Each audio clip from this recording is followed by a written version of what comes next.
him a one-on-one. There will never be another one. There never was one.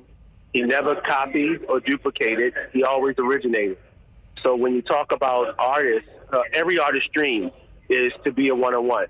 And what Prince has done is set the tone of possibilities, not impossibilities.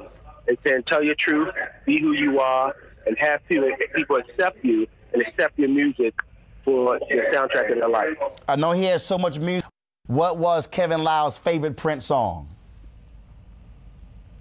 Well, you know, I'm married, so I can't say what I want to say, but Nikki Started the Grind was my record. You know, I mean, I never knew a girl named Nikki, but, you know, that record was a very, very special record to me. Now, in all honesty, I'm a Prince fan, so whether it was Little Red Corvette, or Dove's Cry, or Nikki, you know, those are the special moments in time, and I remember the moments as I grew up in my life from his records. Kevin Lyles, it's a pleasure talking with you, sharing your memories about the iconic artist Prince. Thank you so very much for joining us on TV1. Love, man. Be good. Thanks God a bless lot. You all. Folks, again, as we talked about, there are tremendous outpouring of people talking about Prince on social media. So many people. We've been using the hashtag Prince Gone Too Soon. That was a hashtag. People, again, posting videos, posting their photos, and all of those things remembering Prince. We're trying to pull up some of those tweets as we speak. 50 Cent tweeted out different stuff. Oprah tweeted out, Prince, doves are certainly crying right now. And so, again, Prince touched people in such a different and unique way. And, of course, you know, we didn't have this show when Michael Jackson died. Here's Ava DuVernay. She tweeted this: paint a perfect picture, bring to life a vision in one's mind, the beautiful ones, always a smash the picture, always, every time, hashtag Prince XO. Let's go to the next tweet, please. Chuck D, I'm a man of words. I'm kind of speechless on losing Prince. It's like the earth is missing a note. Little to say, only thing to do is play. Next tweet, please. We have Deborah Cox, speechless. Prince, heartbroken. Next tweet, Fantasia, who's performing tonight. You heard from Anthony Hamilton. They're performing tonight together. No, this is not good for me to hear today. OMG, Prince, rest in peace. He was music, not good. Jesus. Joining us right now, Jamie Foster Brown, Sister to Sister Magazine. She's someone who interviewed Prince on many occasions, saw his concerts. Jamie, thank you for joining us on TV1. Thank you. Your immediate memories of one of the greatest musicians in the history of this country, this world. He was iconic, not only in the music, the clothing, the sexy lyrics and stuff. You know, when those lyrics came out the first time, I was like, oh, my God, is the world going to come to an end? Because, you know, Nikki, all that, you know, juicy stuff that he talked about. And then on top of that, he was good looking. Not only talented, but just good looking, too. You speak about that, but the reality is the reason that you have the stickers on music now is because Tipper Gore and H. Dolores Tucker were kicked off with the lyrics in one of Prince's album, and that's why you have the parental stickers. And so Prince changed the game that way as well, because they felt those lyrics were a little too raunchy. Right. That way, and also to control his music. I think you mentioned that earlier. He was the first. And remember, he had slave written on his face at one time, like he was a slave to the music industry. But one of my fondest memories of Prince was like a little over a year ago. I couldn't believe it. We were in a nightclub up in New York, and I think he had two acts that he was bringing, a young woman and a group. And he wanted to present them their music, and we were in this nightclub. So he was up in the DJ booth along with his artists. They were playing the music. I was standing on the steps below him and behind the bodyguard, one of the bodyguards. And all of a sudden, I see this little white, look like a little white arm and hand sticking out from behind the bodyguard. And then his head came out and he said, "Can you please take me out of here?" And I was like, well, I mean, I was stunned, and I said, okay. And then I grabbed him, and I walked him through the crowd. They didn't bother us. I guess everybody was a little bit stunned. And I took him downstairs in the basement where the artist had been. Wendy Williams had been there earlier also, talking with him. And it was then he told me that he had watched me for over the years. I had never really interviewed him. I have been with other media that had, he would do a group. You know, he didn't do a whole lot of interviews. He was very private at the beginning. And so that he said, I've watched what you've done with the artist. I admired you. You still look good, you know. And he said, I want to talk to you some more. And I was like, okay, he got distracted. But I knew that Prince stayed up to talk. He didn't go to bed till 6 a.m. in the morning. Right. And that I would have had to be there with him to 5 a.m. in the morning. And I just, you know, I couldn't wait that long to talk to him. It was a wonderful night. His arm, his hand were like, it was like childlike. It was almost if it was a 6-year-old. And even I felt his fingertips. I thought they would have calluses on it from having, you know, played the guitar all these years. Nothing. It was cerebral. You know, it was just, surreal to me. And it was just a joy for me to have been with him that night. So I mourn him, but I'm glad we had him.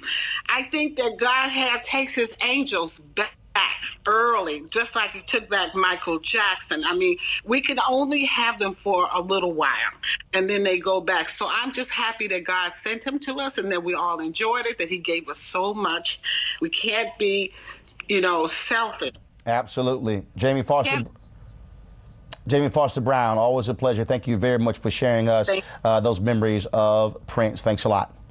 Thank you. Folks, when we come back, we'll talk with CJ, a columnist with the Minneapolis Star-Tribune, who had quite a contentious relationship back and forth with Prince, also Nona Gay, who was once engaged to Prince. She'll also join us on the show. In the next hour, we'll talk with Terry Ellis. We'll talk with Seth the Entertainer. We'll talk with Michael Bivins, Johnny Gill, Jeffrey Osborne. A packed hour left as we pay tribute to Prince right here on News One Now on TV One.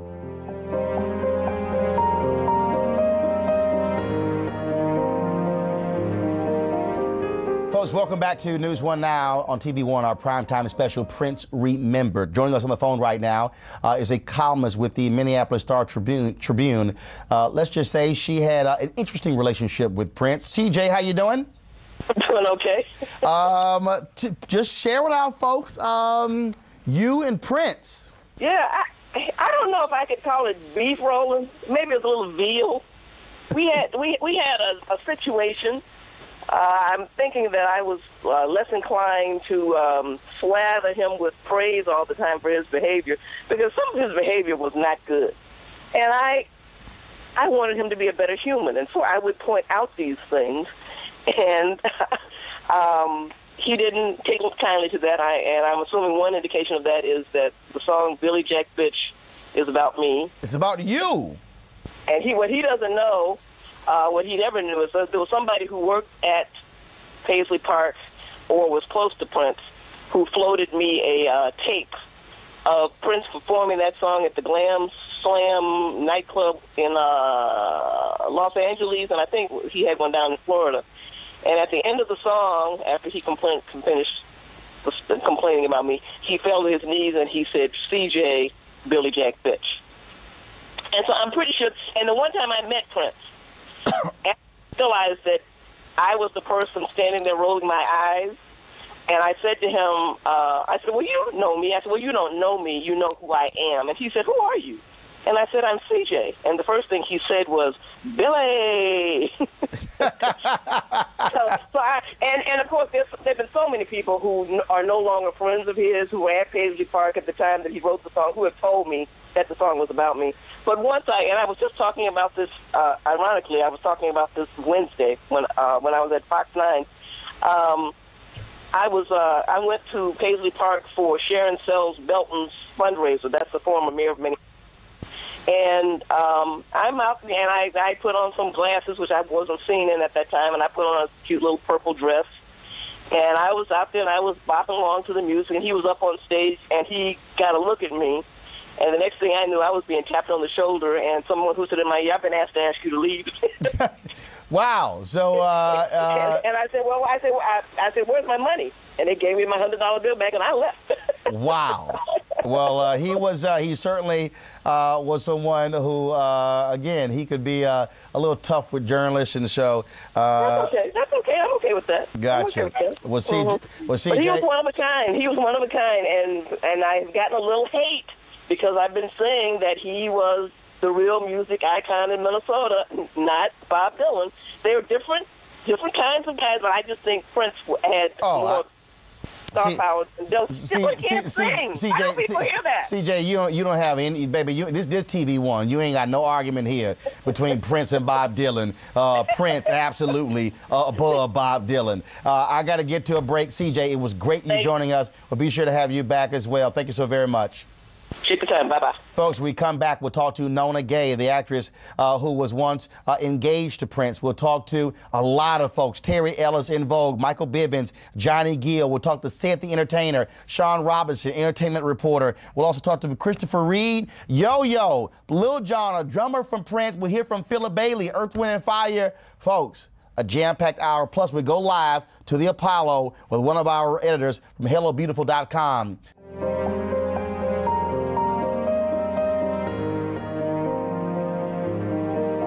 Folks, welcome back to our second hour of this News One Now primetime special. Prince Remembered. The iconic singer died earlier today at his home, found dead in an elevator in Minneapolis, Minnesota. There still is no cause of death. It is under investigation. Cops in Minneapolis are trying to get access to Prince's health records when he stopped off at the hospital in Illinois last Friday. TMZ is reporting. Again, this has not been confirmed by police or from anyone in the Prince camp. TMZ is reporting it was a drug overdose last week. I'm just simply cautioning you on that. And so, but in the meantime, people are simply still stunned at the news of the death of the 57-year-old singer. Right now, I want to go out to the Apollo Theater.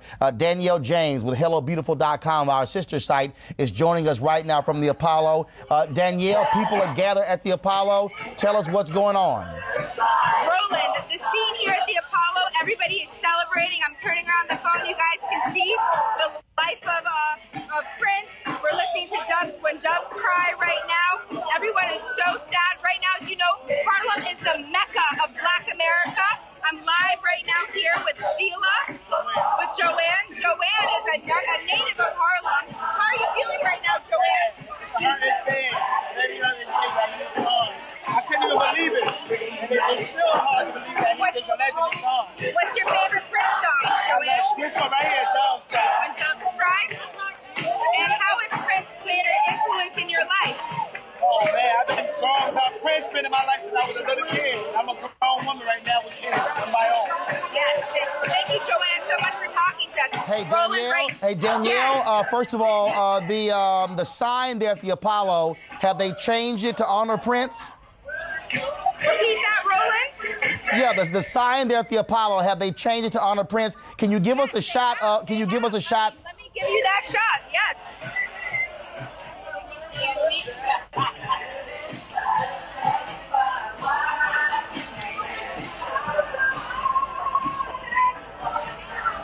You can see it right here. They changed it. I only wanted to see the laughing and the purple rain in honor of the beautiful Prince.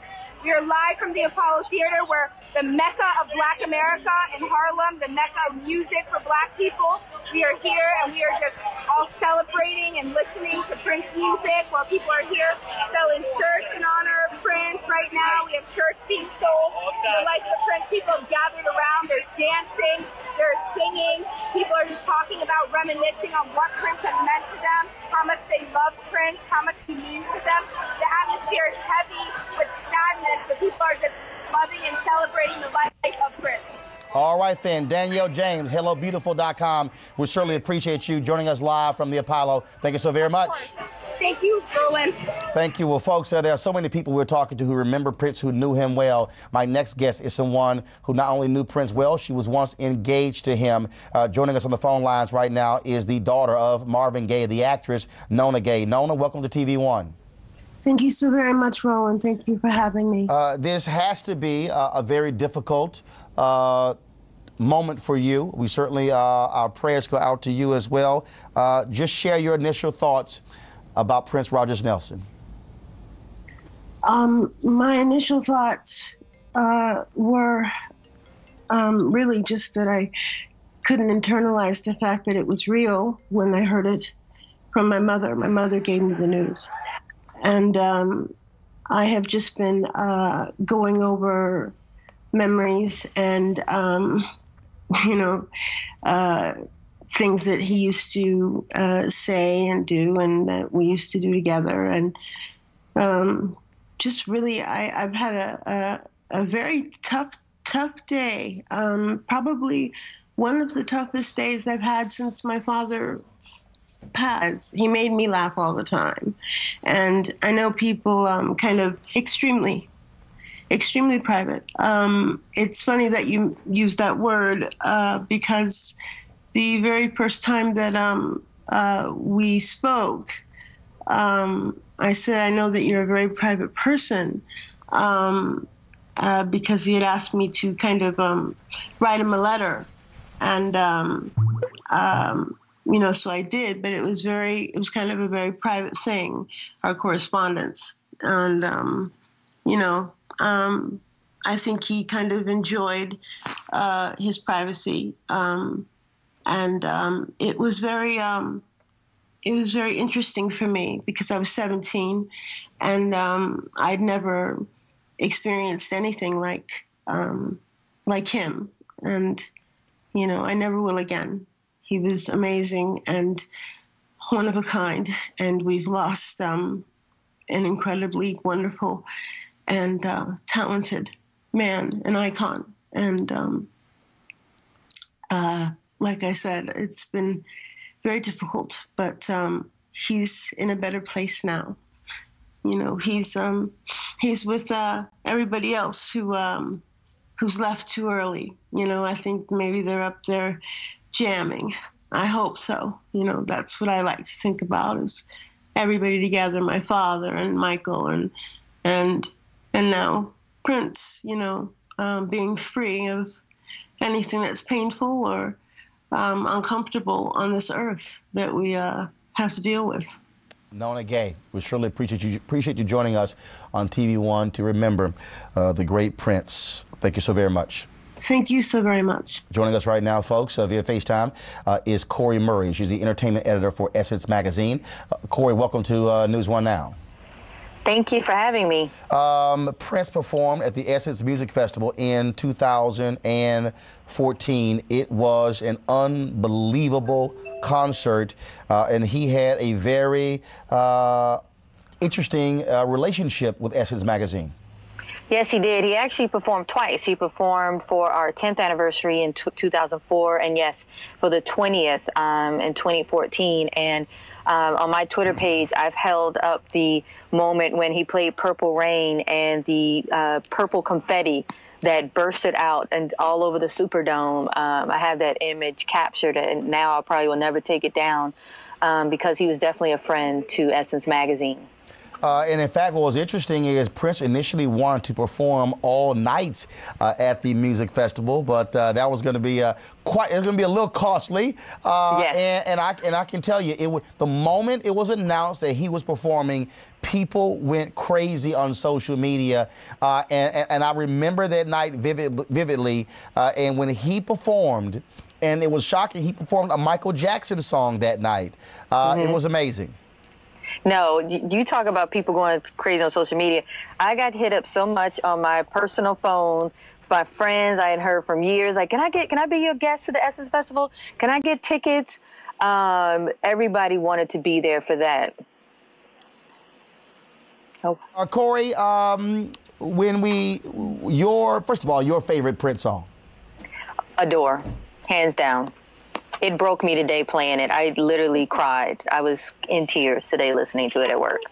All right, then. Corey Murray, Essence Magazine. We appreciate it. Thank you so very much for joining us. Thank you. Folks, when we come back, we'll talk with Sean Robinson, entertainment reporter, Seth the Entertainer, Johnny Gill, Michael Bivins, and more as we remember Prince right here on this News One Now special on TV One.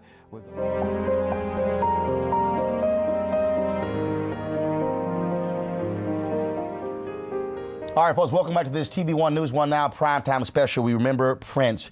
Joining us right now from Los Angeles is Sean Robinson, longtime entertainment reporter. And Sean, glad to have you right here on TV One. I can thank you for a great Prince memory. 2011, 5 years ago, we're at the NBA All-Star Game. I get a text message on my phone as I am at a party for Diddy's party, and a text message says, "Roland, you want to come to a party at Prince's house?" And I go, hell yeah. And so share your thoughts about Prince. Yeah, that was a really fun night. This has been a really tough day, as you know, Roland, for so many people who knew Prince well, and for those who were fans. It's just so shocking. I knew Prince. I've known Prince probably for the last decade. I met him first as a reporter, and then we became friends. I had the honor of being a guest in his home many, many times. He took me and my dad out to dinner. He loved my father, and had wonderful conversations with him just about spirituality, about the business, entertainment business, about leveling up, as I call it, reaching further and using our platform for good and helping other people. And I remember that particular night, Prince wanted to have a party. It's at the last minute. He said, Sean, call some people over to have a party. And I'm thinking, okay, who do I know who's in town who will make it a good party? Oh, Roland Martin, of course. I text you and thank you for answering the call, because you made it a really, really fun night. Well, what was interesting is when I walked into the house, and look, I'm from the South. I go, you greet the person whose house you go to, and so I walk in, I'm like, well, where Prince? And you look like, I don't know where Prince went. And all of a sudden, we see him. He's playing the drums to the DJ. And so, okay, fine. And so deal is, you don't go up to Prince, he come up to you. And so we go dancing, and me, music starts, I'm gonna dance. And then all of a sudden, I'm dancing with my wife, Jackie. And then Sean, next thing I know, somebody walks up to me, hands behind their back, and he goes, how you doing? And he says, you dance very well. You can come to my house anytime. And then, of course, that night, and then about 2:30 in the morning, this thing turns into a full concert. So all of a sudden, I see people plugging stuff up. And then next thing you know, he goes and gets a cake. Shelby J is singing. And it was unbelievable. And now what was crazy is he had these signs in his house, and tell folks about that. You couldn't tweet. You couldn't take photos or video. And the sign said, put it in your memory bank. Yeah, that's how it was. The policy was you don't take pictures at Prince's house, and we would always honor that, of course. And I just didn't. I mean, I've known him for the last decade, and I never talked publicly about him because, that I wanted to respect his privacy. Right. And today is a day for so many people who had those very personal and fun memories of Prince, to share them with the world, to let people know that he was more than just this musical icon. He was a good person. He was one of the smartest people that I ever knew. I mean, some of the conversations that we would have late at night, like 5 o'clock in the morning. And Sean, folks don't realize he actually gave Van Jones the idea for Yes We Code. The initiative where to get young people coding for Silicon Valley. Yeah, and you know what? I just found that out today from Van. I didn't even realize that. Yeah. And that's what's so wonderful about people sharing these personal stories. You get a side of him, of Prince, that not many people knew about. And once again, he was one of the smartest people that I knew. And we would have these late night philosophical conversations at his house, and also he was funny. He had a really funny sense of humor, really dry, sarcastic sense of humor. But he was always really great to be around. But the thing that I take away from him is how do we use our platform for good, and that's what he was all about. Yeah, I would talk to him about, whatever issues, struggles I was dealing with, and he would say, okay, Sean, and he had this nickname for me. He'd call me Harriet, for Harriet Tubman. And he'd be like, okay, you gonna be Harriet Tubman today? And, he would like push you. He would push you to go further and further, and to push your own limits and be boundless. And that's the one thing that I would really take away from my friendship with him. He always kind of taught me to level up, push myself even further and say, okay, I've done this. Now what else can I do? How can I help others? And I remember when my book was out, when I published my first book, and there was a picture of me. I got an email from him, from Prince, and it was a picture of me signing my book for a little girl. She must have been about maybe 8. And he said, in the email, he said, much respect. And so that's the kind of thing that he wanted to see his friends, his close circle of friends do, help other people and just, not use our platform to talk about our next project, but what we're really doing to help the world. All right. Well, Sean Robinson, it was interesting. I couldn't talk about it, of course, that night. And it was about 6 months later when Sinbad tweets, hey, man, Prince said you left some skid marks on his dance floor. And I said, well, I guess we could talk about it. And then when I saw Prince at Essence Music Festival, after he performed, I went to the House of Blues and got a chance to sit with him and Google in Bartha. And he says, look, man, he said, I saw you down there dancing during the concert. And then he turns to Google and he says, Google, this brother can dance. And so he was a really great guy. Sean Robinson, we appreciate it. Thanks a lot. Thanks, Roland. Thank you. Joining us on the phone right now is Terry Ellis of In Vogue. Terry, how you doing? I'm doing fantastic. I'm sad, though. I have to say I'm sitting here and I feel like I'm in the Twilight Zone. I just can't believe that Prince has made his transition. None of us know when that's going to happen. Right. But it just feels so soon. It's just too soon, When you go ahead. I was just going to say, but I'd like to say that our prayers and condolences, out to his family and loved ones. When you talk about Prince and his music and his impact, Philip Bailey said this. He said superstars, when they heard Prince was performing, wanted to go hear Prince. Oh my gosh, are you kidding? But first of all, he was such a musical genius. He, as an artist, he encompassed / accomplished every aspect of what we as artists aspire to. He was a prolific songwriter, a multi-instrumentalist. His stage presence was off the charts. His vocal range was ridiculous. He embodied such a wide range of artistry. So yeah, even at the level that we had reached in our career, it was like when you heard Prince was performing, you wanted to go to the show because he was a teacher. He was a teacher for us. And we wanted to go and listen and learn, man, let me tell you. Well, Terry, it's great that you could join us. Thank you so very much for sharing your thoughts about the legendary Prince. Thank you. All right, then, folks, coming up next right here on News One Now, we'll chat with Sid the Entertainer. We'll also talk to Londell McMillan, who was an attorney for Prince, the one who led the effort when he got out of that Warner Brothers contract. We'll talk to them. And also, we'll go to break, leaving you with this. There were storms today in Minneapolis, and this is a photo, a rainbow, over Paisley Park Estate, where Prince died today at the age of 57. This is News One Now on TV One.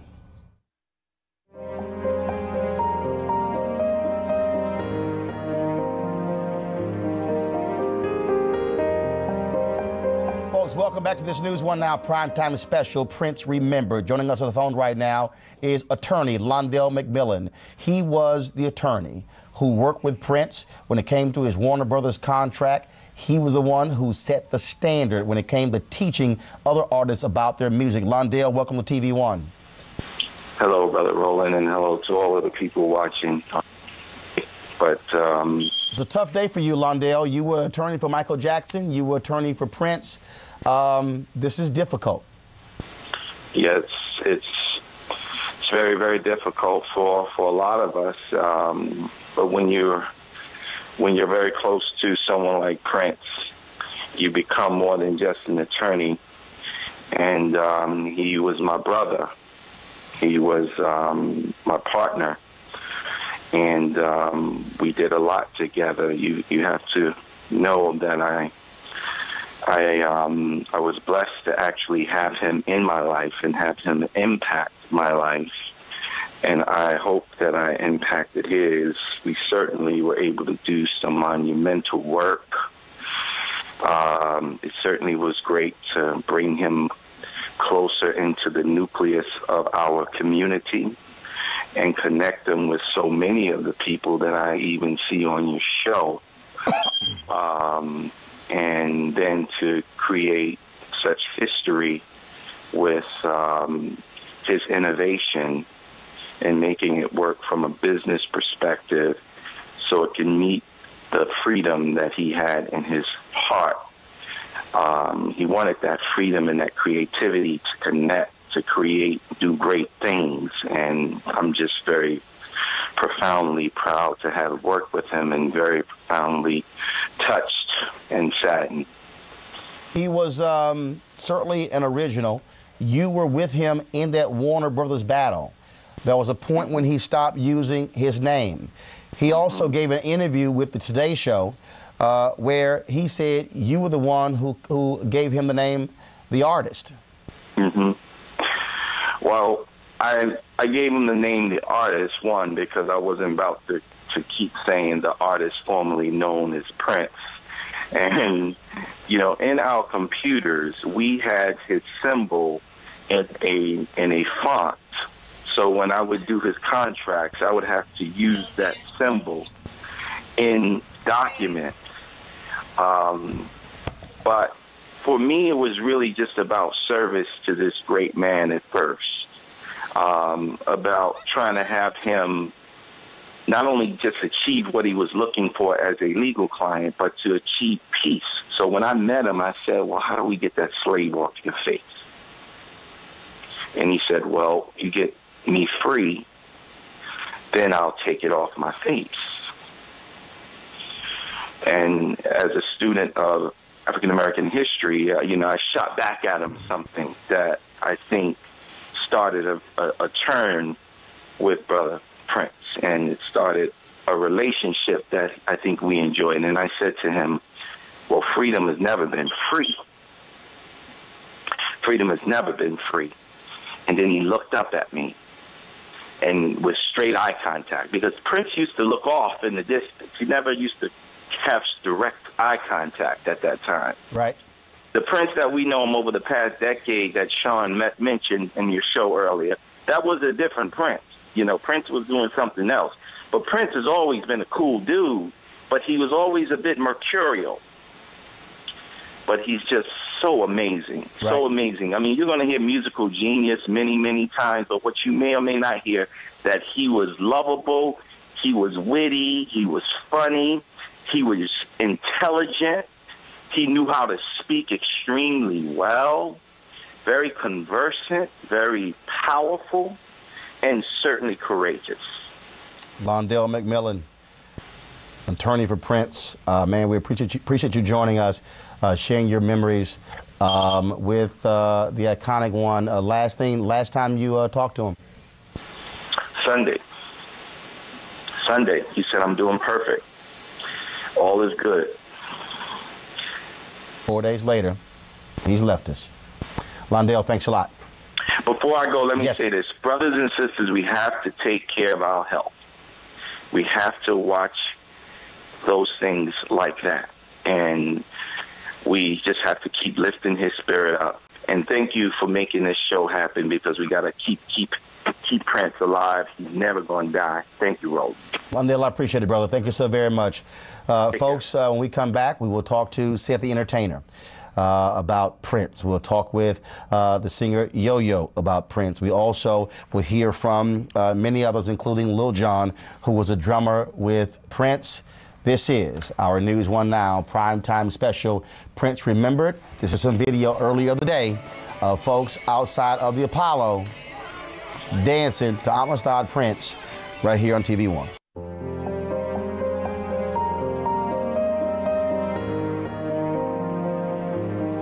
Welcome back to our News One Now primetime special, Prince Remembered. Joining us right now is Seth the Entertainer. Of course, we know him from his laughs. He stars, of course, in Barbershop, The Next Cut. Said this is not certainly a laughing moment. The fact that Prince has passed away. Just your initial thoughts. Oh, well, man, it was a tough day. I mean, it's really like losing a family member. When you first hear the news, of course, all of us shocked. Not really sure. But then as you find out today, it was just a wave, man, that came over you where it's just, you go from all the memories to, the profound sadness of losing somebody so great. But, having a chance to know him, man, he was just such a cool, funny dude, man. And I mean, it's just like a lot of people know him as this enigma artists, but up close, man, Prince was the greatest, man. One of the things that also, look, comedians, look, you guys love music as well, and I don't care who you are, when you put a Prince song on, the crowd will go crazy.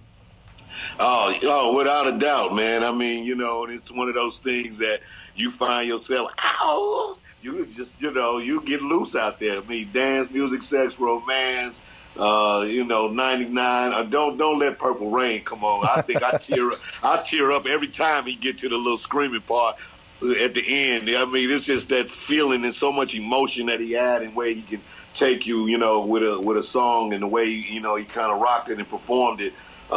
This dude was just fearless and he was unique, and you know, and he was the kind of artist that teaches other artists that, you know, you got to be, you know, confident about what it is that you do and believe in it and own it and be bold about it and all of those things. And that's how he led as well, man. All right, then, Seth the Entertainer. We appreciate it, bro. Thanks a lot. All right, bro. Right on, man. Thank you very much for joining us, folks. Joining us right now from Full Force, Bow-Legged Lou, Paul Anthony. They join us right now, plus Christopher Kidd Reed. Gentlemen, how are you? Okay. What's up, Roland? I understand Bow-Legged Lou and Paul Anthony, House Party, was a favorite film of Prince's. Yeah, man. Yeah, he loved that, man. We loved the brother, too. Also, we worked together on Patti LaBelle's album also, so it was a pleasure, you know, knowing that. And Prince would always, like, mimic some of the lines from House Party. He really loved House Party, and, crazy. Man, it's just going to be, it's a sad day, but he's up in heaven with the man above, you know? When you talk about working with him, I mean, he was certainly a musical genius, and, I mean, there was nothing he could not do in the studio. Nothing. Exactly, and he knew the importance of just being minimal with it. Although he played everything, some of his biggest hits were as simple as "When Doves Cry" and "Sign of Times." So he played everything, but he knew the texture of music, and he knew the quality was in just simplicity, you know. And he loved us when we did that. We worked on a few projects of his, and he said it restored his faith in music when he heard our stuff, and you know, it was just a wonderful pairing, you know, lots of times.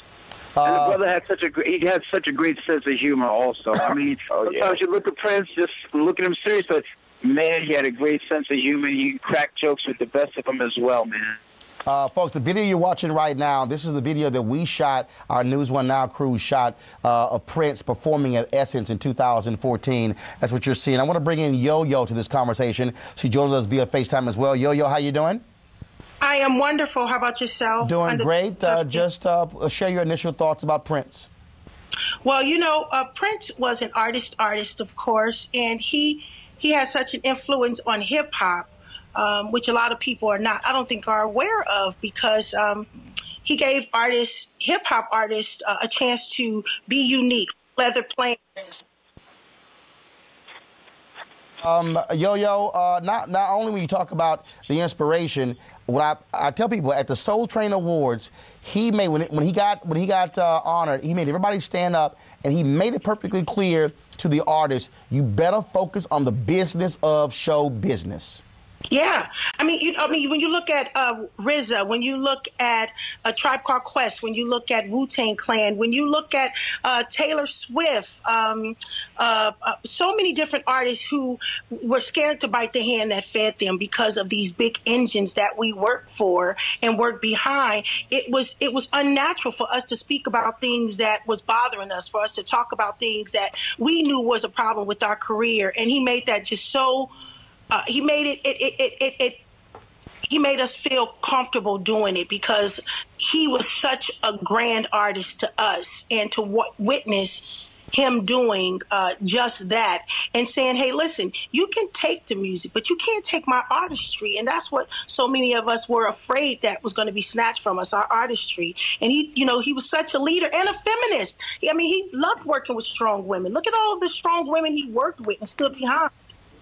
I want to pull up right now Raheem Devon, who's in the studio with us, also Wes Felton. Raheem, when we talk about Prince in these different styles, I mean, look, there was nothing he couldn't do. You would hear a song and it's rock, then you would hear R&B, then you would hear pop, then you would hear a love song. I mean, he just said, forget a box. there are no boxes. Yeah, I think it's really just about whatever he wanted to embrace at that moment, or whatever he wanted to express artistically. You know, at that moment is what he vibed on and did, and I think that's what every artist, you know, should do. You know. Wes? You know, when you think about Prince, as an African-American man, something that he did that so often artists don't get a chance to do in the music industry, Prince required you to accept him as he was. You know, when he first came out, some people were shocked by maybe some of the things that he wore, or even some of the ways that he chose to express himself about, you know, about love. But when you really think about it, you had to come to the table with him. Not just as a fan, but then consequently in the long run, as we saw, as a businessman as well. Bowlegged Lou, favorite Prince song? Erotic City that he did with Sheila E. Paul Anthony, favorite Prince song? Oh, no question. Pink Cashmere. That's a good jam. Yo, favorite Prince song? Pretty Nikki. Paul, Bowlegged Lou, Yo, I certainly appreciate it. Thank you so very much. Love you guys. Folks, when we come back, we're going to hear from Lil Jon, who was a drummer for Prince, and we'll also continue talking with Raheem DeVaughn as well as Wes Felton. All of that, folks, as we continue to honor the amazing, the iconic, the legendary Prince, dead at the age of 57, died today at his home in Minneapolis, Minnesota.